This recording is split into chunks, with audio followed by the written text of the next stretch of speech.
All right, everybody, welcome back to Anti-War Radio. Antiwar.com/radio, chaosradioaustin.org, and 95.9 FM in Austin, Texas. And I guess you guys have probably seen the news.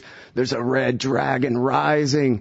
The Chinese have picked a fight with the American Navy on the high seas for no reason. And I guess we probably need to sell a bunch of really expensive fighter planes to the U.S. government now or something. So I'm glad that we have Doug Bandow here. He's a senior fellow at the Cato Institute. He's got an archive at antiwar.com/Bandow and is very well versed in American foreign policy issues concerning that part of the world. Welcome back to the show, Doug. Happy to be on. Well, so am I supposed to be scared, do you think, of the billion-man army over there, the Yellow Peril? Well, I wouldn't worry an awful lot. You know, China clearly is a rising power. It's going to be tougher in its own neighborhood, and I think that's clearly the message they're sending here. But I don't think you have to worry about Chinese aircraft carriers showing up off of San Francisco anytime soon. Oh, well, that's good. Now, what exactly happened here? This, I have to tell you, especially when I was reading Justin Raimondo's article today, he's got pictures of the U.S. Navy ship and then the Chinese ships, which apparently were harassing it. And I got to tell you, it looked like a pretty unfair match, advantage U.S. Well, you know, we have a much bigger and a much better Navy. You know, this is, for everybody who talks about China as some kind of rising military threat, the reality is the U.S. is far, far ahead on essentially every measure of military power. That includes naval. I mean, so we have better ships, bigger ships, and, bigger, in terms of military equipment. I think this sort of thing is not unusual. You see, we find that in the air as well. We found that throughout the Cold War. The U.S. was going relatively close to the Chinese coast, though still technically in, our international waters, clearly on an intelligence gathering mission. China clearly is wanting to kind of push out and say, don't come too close to us. You know, we can imagine what would happen if Chinese ships showed up, a few miles off the coast of the United States. We would have the same kind of reaction. So none of this really surprises me. There's nothing to be worried about. Mm-hmm. Well, it seems like, the meme going out over the TV anyway is that this is a really aggressive action and never really mind the fact that it took place off of China's coast instead of America's coast or anything like that. That apparently isn't really relevant here. What's relevant is that these ships came anywhere near this, what looks to be, and I guess it's a two-dimensional picture, I don't really know, but what looks to be this massive ship. Well, again, what the worry here, you go back to the beginning of the Bush administration, the U.S., the EP-3 plane was brought down by a very aggressive Chinese flyer who I think, if you're just looking at blame, would have been the Chinese fighter pilot, kind of hot-dogging it, got very close and clipped the U.S. plane. So the worry here is that any kind of a collision is bad news, even though the U.S. ship would come out better. Nobody wants that. So this is kind of a game of chicken. And the U.S. argument is, you shouldn't be playing these games. But I think the critical thing to recognize is that this is occurring near China, not here. That this is clearly part of an assertion of Chinese power, saying, that we're no longer in the Cold War, we're no longer a tiny country. There's a changing world here, and you can't dominate this region the way you once did. Back off. And I think that's clearly the message that they were sending. So that's the far more important kind of political subtext than anything of the ships themselves. Mm-hmm. Well, but they can't really think that America's going to back off, right? Oh, no. But again, see, part of this, again, it's the game of chicken. Part of it's simply sending a message. This is something that wouldn't have happened 20 years ago. Well, China is, I think, sending a message here. They plan on building a navy. They plan on being more active. They are going to become a more serious power. So my guess, this is part of that. There's no campaign going on here, but this is just a little signal in the wind that we should pay attention to. Mm-hmm. Well, do you know much about the War Party in China and how big they are inside the Politburo, that kind of thing, compared to America? Oh, it's very hard to assess. They have factions that go from kind of far left that don't like the market opening, that have been very antagonistic towards the West. They clearly have nationalists who aren't particularly communist, but who feel very strongly in a greater China, powerful China. And they also have some, folks who are very more internationally oriented, more oriented, open on economic issues. they have been very pragmatic so far. So I'd say if you look at their policies, the policies have been generally openness towards the West, economic reform, engagement in international organizations. That suggests to me that the war party, whatever it is not dominant. But I think this is probably more nationalism than war party. They don't want war, but they clearly want to assert China has arrived. And I think that's the kind of, this is what that really says is, you're here off of China's coast, we know you're there, we're going to become a bigger power, you're not going to get away with this forever. Mm-hmm. So it's really just supposed to be kind of a foreshadowing of their strength in the future, I guess. That would be my guess, that what really matters here is not today playing games with the ship, but it's what happens 5, 10, 15 years from now.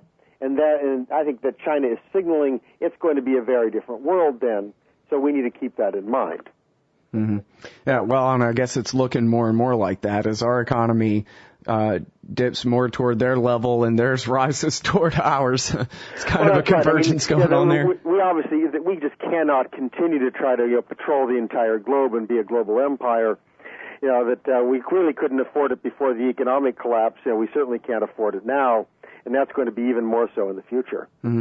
Well, in the late 1990s, well, of course, Bill Clinton hired John Wong to work in the Commerce Department and license missile technology transfers and all these kinds of things. So there was a lot of hype, and then they did the Cox Committee report saying that the Chinese were spying on us all the time. And there seemed to be sort of a group on the American right, and I'm not really sure exactly, how centered at the Pentagon this group of people are or what, but it seemed like there was a lot of people who were already ready to pick up the anti-China mantle. And I guess the neocons talked a lot about the rise of China in some of their early PNAC documents and that kind of thing. How big is the war party in America in terms of the people who want to take an aggressive posture toward Iran? I don't necessarily mean want war, but people who, how big are the factions or who makes up the factions that are the anti-China parties here? Well, the neoconservatives clearly are a very important part of that. I mean, people like Bill Kristol and others thought the Bush administration should have taken a much harder line towards China over the EP-3 spy plane incident. They viewed the administration essentially as appeasing and whatnot. They weren't at all happy. So they're out there, and you're right, the PNAC documents and other stuff, this has long been kind of a cause, for them.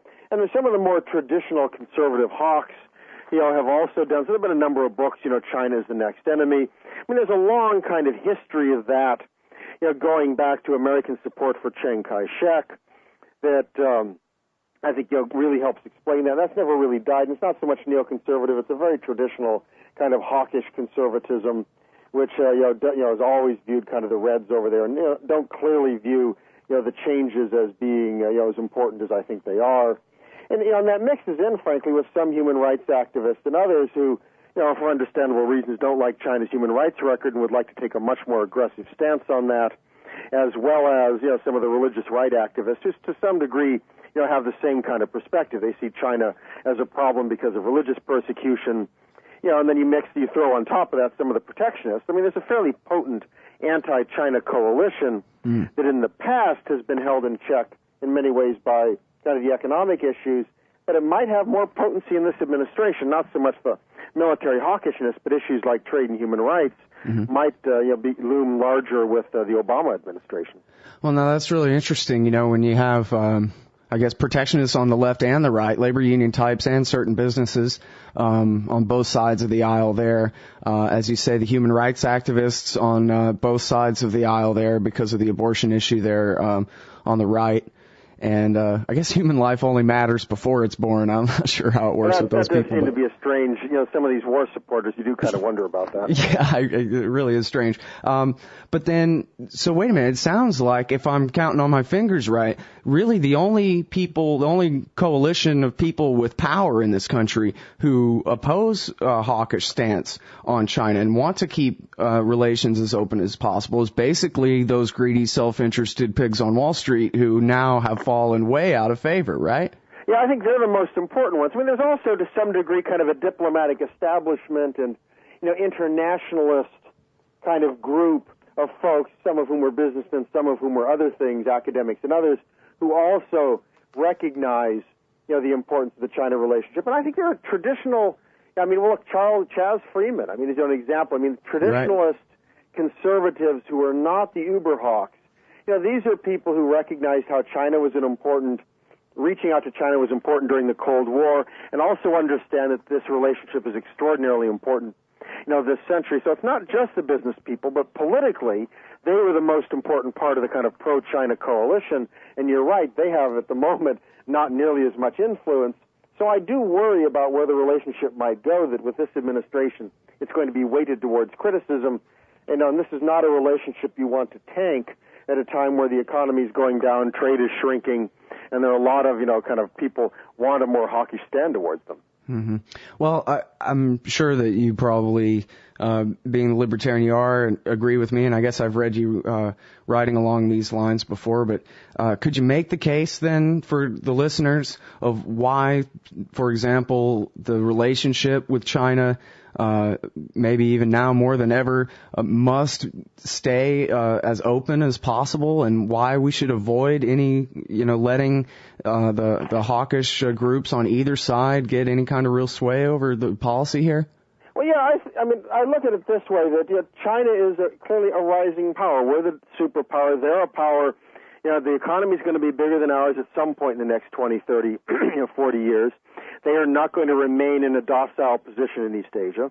So that trying to make these two countries work together, in kind of internationally is critically important. We saw what happened with the rise of Germany. We ended up with 2 world wars as kind of the international system tried to sort itself out. If, China and the U.S. work together for good, they can achieve an awful lot. And engagement is the best strategy. It doesn't guarantee anything. I'm no economic determinist, but if you actually want a positive, democratic, capitalist China, it's far better to engage them. Isolation of China, retaliation, trade sanctions, all of that stuff is going to push it in a more nationalistic and antagonistic direction. The outcome of that is good for no one. If you want better human rights, we need a better engaged, policy with China, where China is part of the international order and sees something at stake in kind of joining with the values that we in the West, believe in. So to my mind, there is no alternative but to engagement. If you really want a serious war, imagine going to war with China. And boy, I'll tell you, America's allies in the region sure don't want that. We won't have any friends if that happens. Japan and South Korea aren't going to make themselves targets for our policy.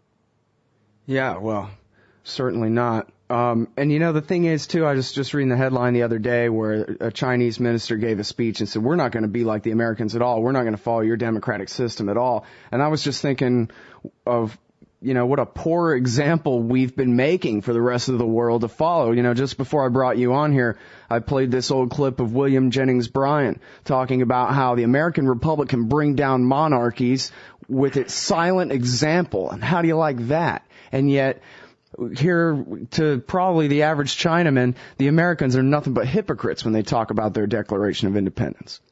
Yeah, the young Chinese are very nationalistic, and while they like a lot of the values in the West, they also don't like having the U.S., kind of preach to them and make demands on them.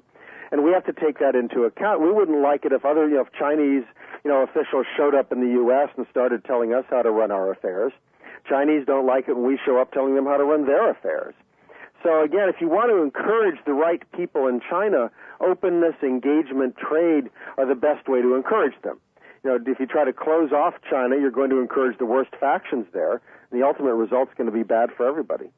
All right, everybody, that's Doug Bandow. The book is Foreign Follies. You can find his antiwar.com archive at antiwar.com/Bandow, and you can now find him back again as a senior fellow at the Cato Institute. That's cato.org. Thanks very much for your time on the show today, Doug. Hey, happy to be on. Take care now. Anti-War Radio. We'll be right back.